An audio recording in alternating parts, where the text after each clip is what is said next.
Hello students. As we know that in the previous video we learned about the movements of the human beings. That means how our body makes movement. So in this video we are going to learn about the gait of animals. Now what is the meaning of gait? Yes, exactly. The pattern or steps of a particular animal at a particular speed is called the gait of that animal. So in this video we are going to learn about the various types of movements which makes by the animals. In this point we are going to learn about the earthworm, snail, after that cockroach, birds, fish and snakes. So now let's move towards the lesson. So first animal we are going to learn is the earthworm. Have you ever observed the earthworm or its movement? How does a earthworm makes movement? You ever observed that? आपने कभी देखा है कि earthworm कैसे जो है movement करता है? Exactly. The earthworm's body do not have any bones. Earthworm के body को जो है वो bones नहीं होते. The body of earthworm is made up of many rings joined end to end. बहुत सारे rings से जो है वो earthworm की body तैयार होती है. It has muscles which help to body extend and shorten the body. फिर अर्थवर्म की बॉडी किससे बनी हुई होती है? Yes, it makes by the muscles. जैसे हमारे स्केलेटन में हमारे मसल्स हमें मूव करने के लिए हेल्प करते हैं, just like that the earthworm muscles help to extend his body. And by the expansion and the contraction the earthworm can move in the soil. और इसी कॉन्ट्रैक्शन और एक्सपेंशन की वजह से सॉइल में जो है वो अर्थवर्म अपनी मूवमेंट कर सकता है. And also its body secretes a slimy substance to help the movement. और उसकी मूवमेंट और ज़्यादा अच्छे से हो और ज़्यादा सुपर फ्लो हो, इसीलिए उसकी बॉडी जो है वो एक स्लाइमी सब्सटेंस जो है वो क्या करती है, सीक्रेट करती है. So its body has a number of tiny bristles and they are connected to the muscles. So the bristles help to get a good grip on the ground. अगर सिर्फ मसल्स है और उसकी बॉडी अगर कोई slimy substance अगर secret कर रही है तो ऑब्वियसली उसकी ग्रिप जो है वो जमीन के ऊपर अच्छी नहीं बैठेगी. सो उसको जो है ब्रिसल्स होते हैं. What is the meaning of bristles? A hair like structures, है ना. That hair like structures are attached to the muscles and by that it gets a good grip on the ground. The earthworm actually eats its way through the soil. Soil में जो कुछ मिलता है earthworm उसे खाता है. And when its body throws away the undigested part of material that eats, this make the soil more useful for plants. और जो कुछ अनडाइजेस्टेड पार्ट है वो जब सॉइल में वो फेंकता है, that makes the soil more fertile and that's why earthworms are called as the farmers best friend. So उसका जो अनडाइजेस्टेड पार्ट जो वो छोड़ता है उसकी वजह से जो सॉइल अच्छी होती है और उसकी वजह से प्लांट्स जो है और ज़्यादा वहाँ की सॉइल फर्टाइल होती है. So that's why they are called as the farmers best friend. Hello students, please like, share and subscribe my channel Smita Zambe. To get the notification of new videos, press the bell icon. Thank you. Now second type of animal we are going to learn is the snail. So the rounded structure, we always see a rounded structure that carries on the back of snail, है ना. हम हमेशा देखते हैं कि snail के back के ऊपर एक राउंडेड सा कुछ पोर्शन होता है, दैट कैरी, वो हमेशा उसे कैरी करती है. That rounded structure is called the shell and also it has a outer skeleton of the cell. और उसे ही स्नेल का आउटर स्केलेटन भी कहते हैं. But it's not made up of bones, but वो बोन्स से बना हुआ नहीं होता. This shell does not help in the moving, it just has to be dragged along. वो शेल जो है वो स्नेल को किसी भी तरह की मूवमेंट में हेल्प नहीं करता है, बस जैसे स्नेल अपनी मूवमेंट करती है उसके साथ वो खुद ब खुद ड्रैग्ड होता चला जाता है। A thick structure and head of snail may come out of an opening in the shell. आपने देखा होगा कि उस शेल के बाहर जो है उसका हेड आता है। That thick structure is called its foot, और उसी को जो है उस स्नेल का फुट कहा जाता है। This is made up of very strong muscles, और वो जो है वो बहुत स्ट्रॉन्ग मसल्स से जो है वो बनता है। And that foot is the make wavy motion of a snail slow or fast, है ना। और उसी वजह से जो है snail can make its movement, और उसी वजह से जो है वो स्नेल अपनी मूवमेंट जो है वो कर सकती है। Yes, now next type of animal or insect we are going to learn is the cockroach. Now cockroaches can walk, they climb, also they can fly in the air. They have the 3 pairs of legs and help them to walking. उनको जो है वो 3 pairs होते हैं legs के जो उनको चलने में help करते हैं। The body of cockroach is covered with a hard outer skeleton. Cockroach की बॉडी अगर हम देखते हैं तो वो हार्ड आउटर स्केलेटन से जो है वो कवर्ड होती है। This outer skeleton is made up of number of plates joined together and that permits movement, और उसी आउटर स्केलेटन जो कि प्लेट से बना हुआ होता है उसकी वजह से ही कॉकरोच जो है वो क्या कर सकता है, मूवमेंट कर सकता है। Also, cockroaches have 2 pairs of wings attached to the body behind the head.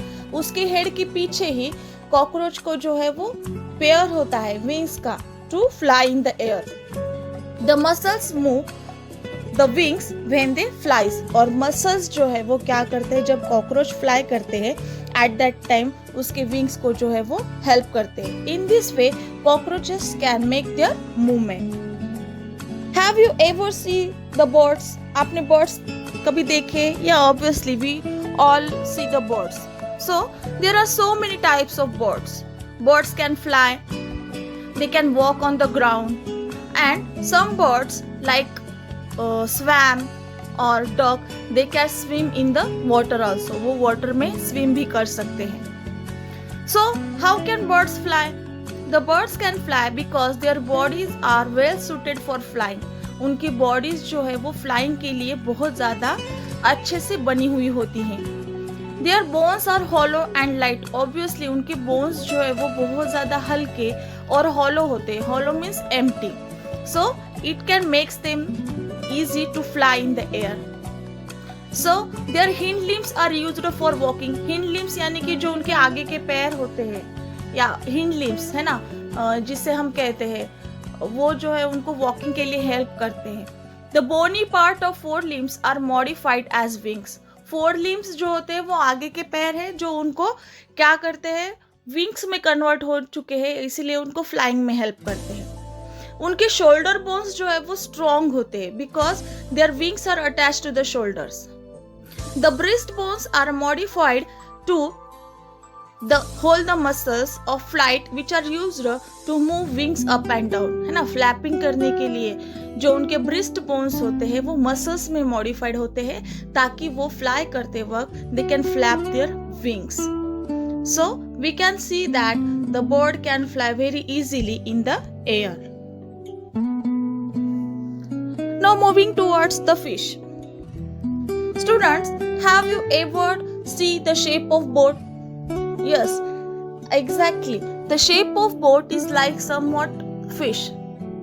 That means the head and the tail portion is smaller than the middle portion. Boat का shape कैसे होता है?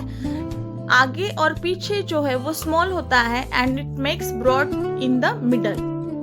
This body shape is called as the streamline, और इसी body shape को streamline कहा जाता है। Because of this shape, water can flow around it easily and allows the fish to move in the water. और इसी shape की वजह से water का जो resistance होता है उसे fish क्या कर सकती है, पानी में easily flow कर सकती है and swim in the water. So the fish जो होती है उसका skeleton कैसे तैयार होता है? The skeleton of the fish is covered with strong muscles. It makes the jump and push the body forward. This help by the fins of tail, जो fins होते हैं फिशेस के, कहाँ पर, टेल की जगह, है ना. इट मेक्स द जर्क, मतलब वहां पर वो क्या करते हैं, डायरेक्शन चेंज जो है वहां से कर सकते हैं. Fish also have other fins to keep balance of the body and to keep direction while swimming. मतलब फिशेस के जो फिन्स होते हैं, है ना, वो उसको क्या करते हैं, पानी में जो है वो मूवमेंट बनाए रखने के लिए हेल्प करते हैं. And it keeps swimming in the water. So the fins जो होते हैं, देखो अगर अंडर वाटर डाइविंग करने के लिए कोई पर्सन जाता है ना, इट ऑलवेज वियर द, क्या पहनता है वो, फ्लिपर्स पहनता है. So just like it helps in the swimming. Now moving towards the last point of this lesson, how do snakes move. Snakes कैसे मूवमेंट करते हैं. Have you seen a snake slither, does it move in the straight line. आपने कभी सांप को जो है वो सीधा, है ना, स्लिथर करते हुए देखा है?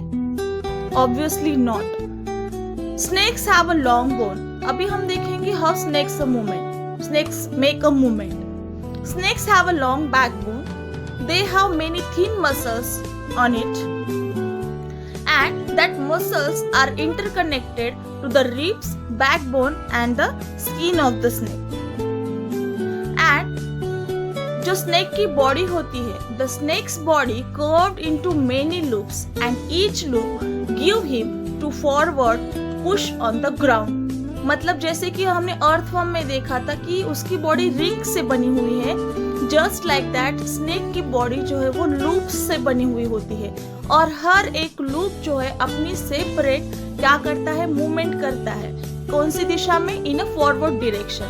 सो its body is made up of many loops and each loop is making its own movement, and that's why they push in forward direction very fast, है ना. तो इसीलिए सांप जो है वो बहुत फास्टली मूव करते हुए दिखाई देता है हमें, but not in the straight line, है ना, बिकॉज जो लूप है वो अपना खुद एक अपनी अलग से मूवमेंट कर रहा है. सो इसीलिए वो स्ट्रेट लाइन में नहीं आ सकते. सो हमने क्या देखा है कि हर एक एनिमल को, we have learn about the use of bones and muscles for the movements of different animals, है ना. अभी तक जो है हमने डिफरेंट एनिमल्स की जो है वो मूवमेंट जो है हमने देखी है. Students, in this lesson we learn the different types of movements in the different animals in which the bones and muscles play their important role in the movement. The ancient Greek philosopher Aristotle, है ना, Aristotle नाम के जो famous philosopher है, उन्होंने अपने book में gate of animals में जो है वो बहुत सारे ऐसे क्वेश्चंस खुद को ही पूछे हैं एनिमल्स के बारे में, है ना. आप इसकी इंफॉर्मेशन गूगल से ले सकते हो. और हम लोगों का जो एक योगा है ना, जो कि हमारे इंडियन ट्रेडिशन का एक गिफ्ट है. Yoga is an valuable gift of the ancient Indian tradition, है ना, जिसे हम 21 जून को as a international yoga day बोलकर भी सेलिब्रेट करते हैं. तो इसका फायदा क्या होता है हमें? Yes, yoga keeps a person healthy. हमारे योगा करने की वजह से हम हेल्दी रहते हैं, and it makes our body, हमारे बॉडी को जो क्या करता है, स्ट्रेट रखने में, है ना, जो है वो हेल्प करता है. The certain yoga postures should be performed under the supervisions. कुछ योगा के पोस्चर्स हमें कुछ एक्सपर्ट लोगों के सामने ही करने पड़ते हैं, है ना. It keeps our heart healthy, हमारे हार्ट को भी हेल्दी रखता है. So there are so many benefits of doing yoga. So students, stay healthy, eat healthy, and stay safe in the home. Thank you.